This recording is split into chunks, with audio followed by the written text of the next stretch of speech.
Welcome to Policy Matters Season 3, Episode 2. Policy Matters is a video chat series between Terry Talon of the McCormick Center and a guest thought leader in early childhood policy. Our guest for this season is Marika Cox-Mitchell, Deputy Executive Director for Early Learning Systems for NAEYC, the National Association for the Education of Young Children. In Episode 2, Marika and Terry explore the overarching question of why the Power to the Profession initiative is the pathway to fair compensation.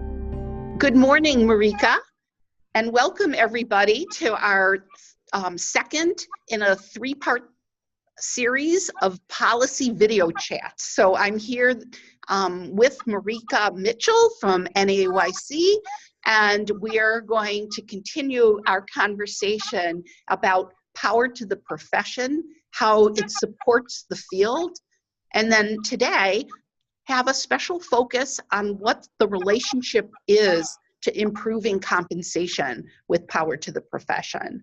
So good morning, everybody, and whatever time it is when you're watching this video chat.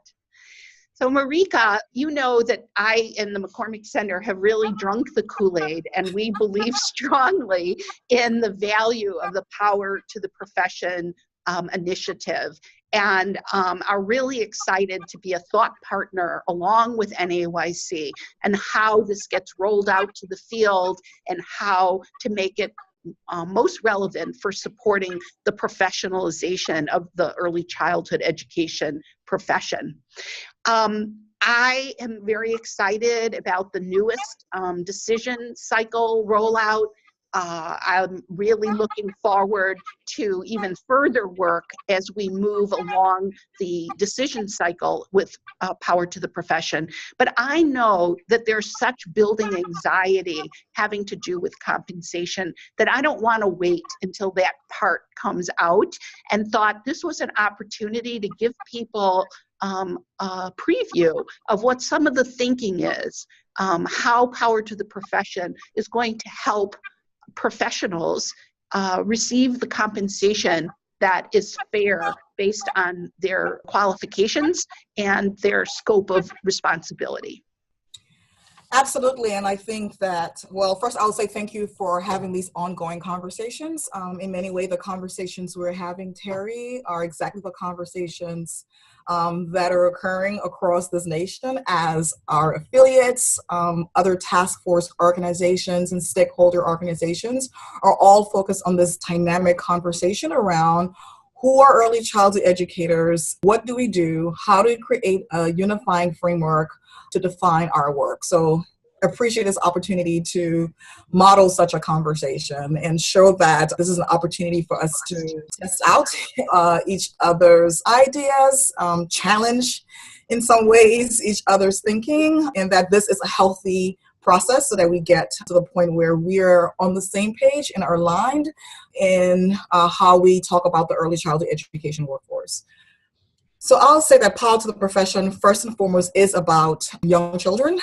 It is our field's way of ensuring that early childhood educators are able to support the development and learning of all young children, birth through age 8. And we can't do that if we don't talk about compensation. So while Power to the Profession is about young children, it is also about ensuring that the early childhood education profession is prepared, compensated, effective, and that we're all using the exact same framework to talk about the profession. Yeah, and I know that a lot of the work early on with Power to the Profession looked at some models from other professions, particularly nursing comes to mind, and thinking about the relationship between compensation and the increasing levels of qualification for the nursing profession seems to me to be an example that we might want to talk about. So can you share what was the experience in nursing relative to changes in compensation? Just a really high level overview of it. First of all, they led that change. The nursing profession had conversations like the one we're having right now to create their unifying framework.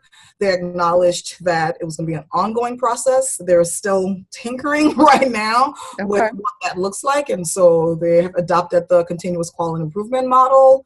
So we can sort of look towards that and say that we can put out a framework. We too can have a similar conversation, put out a framework, and commit to collectively improving that framework to ensure that we're incorporating new science as well as what we're learning from implementation. So I think that in defining the early childhood education, particularly around whether or not we're going to have levels in this profession, how we talk about early childhood educators, are we talking about teachers or teacher assistants? What does that mean across multiple settings and sectors? There were opportunities for us to draw upon other professions like the nursing profession and how they have clear designations, and each of their designations clearly signals at the level of preparation. So if you think about the CNA versus the LPN versus the RN, I think that model helps to inform the task force conversation. And what we see is there are definitely differentiations across each of those designations. And we attempted to do the same with this first iteration of the early childhood profession as is described in decision cycles 3, 4, and 5. And it was a very healthy conversation with the task force, and we're now presenting that for additional feedback from the field. So for those who may not be as familiar with that, this decision cycle is recommending 3 levels for the early childhood educator. Level 1, which is a training level. And I believe at this point, the recommendation is a minimum of 120 integrated clock hours of professional development. Level 2 would be at the associate degree level, and then level 3 would be at the baccalaureate or graduate level. And I will say that one of the things that I did most recently was present this model to our Professional Development Advisory Council in Illinois to really think about what this meant, how it would impact the work of our professional development system, how we saw it related to compensation. Would it help? Would it get us further along that conversation? So I think that was a really healthy way to take these iterative cycles. And I recommend for folks listening or watching to think about what are those forums that you could bring this conversation to, because it's really important as we move to this national framework that we actually understand how it's going to relate to state framework. So that might be a topic for another, maybe our last policy chat, once the decisions are firm. But I think that we are really committed in Illinois to stay aligned with NAYC and with the power to profession, and we see lots of places for that alignment to continue to grow. I know that compensation it's a tricky business, and we continue to have conversations at the state level about how to make that happen, and are really eager to see this addressed very directly in terms of the power to profession cycles that are coming down the pipe at a later date. So I think about the conversations that are happening in Washington State, where they've raised the minimum wage, and the impact this has had on early childhood services, the providers, the ability for families to afford increased rates of care, and realize that, this is an experiment that we can watch in Washington State and learn from. And so I just hope that whatever models we develop, we're thinking about how to move public policy and not put it on families. I think that's such an important component. Absolutely, which is why this conversation around being very clear about who early childhood educators are is an important conversation and lays the groundwork we need and the foundation we need to make the case for public investments. We're very clear that additional funding to support compensation will have to come from public sources. And to get that funding, we'll have to be clear about who we are and actually demonstrate that we can be accountable for delivering on the promises of those public dollars. And so part of it is exactly that. It's knowing that we have to be accountable for the public dollars and private dollars that we receive. And we have to be accountable to supporting all young children.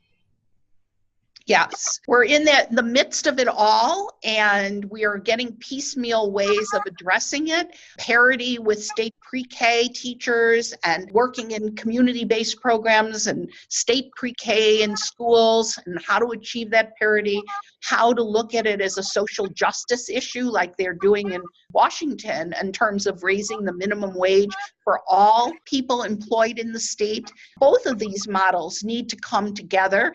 And I hope that as we move further with these different levels of the early childhood educator, that we can link it to both social justice and to compensation based on increased qualifications and responsibilities. Absolutely. I think there are some conversations we have. I think there are times where we have isolated conversations on compensation and we say compensation parity. And when it comes to accountability parity or preparation parity or responsibilities parity, we don't have those conversations. And so what Power to the Profession provides is an opportunity for us to have that comprehensive conversation. So we're not talking about compensation in isolation. We're actually talking about compensation in the context of preparation and accountability. If we want additional public funding, we're going to have to be clear and accountable about how we're going to use that funding and who's actually going to get that funding. Is every early childhood educator going to be paid as much as a third grade teacher? What about the associate degree graduate? Where do they stand? What's comparable compensation for them? Are there some responsibilities that will be the same across the varying levels? How will we show differentiation? And what we see right now with career lattices as they're currently implemented is why it provides some sort of broad guidelines and guidance about how to navigate the complex early childhood education occupation as it exists today. We also know that some of those levels can feel meaningless to the educators themselves because currently progressing from a level 2 to a level 5 does not necessarily mean you are gaining greater skills, doesn't necessarily mean you have increased accountability and responsibilities, doesn't mean you even have a change in professional designation, does not mean you have more accountability requirements. And so we're trying to make sure that the designations we use in this profession are meaningful and that we have compensation that are tied to those varying levels. And we're clear about the scope of their practice, right? So what's the difference between an educator 1 as it is currently framed by the task force in this draft document versus educator 2? And what's the difference between educator 2 and educator 3? And recognizing that we need multiple pathways for educators to access those levels. We need to ensure that those levels are stackable. We need to create pathways that minimize the impact of systemic racism and elitism. We need to ensure that we have articulation. So there's lots to unpack with Power to the Profession, and it is through conversations like these, us holding on to what works well, but us also being open to new ideas and ways of rethinking the early childhood education profession.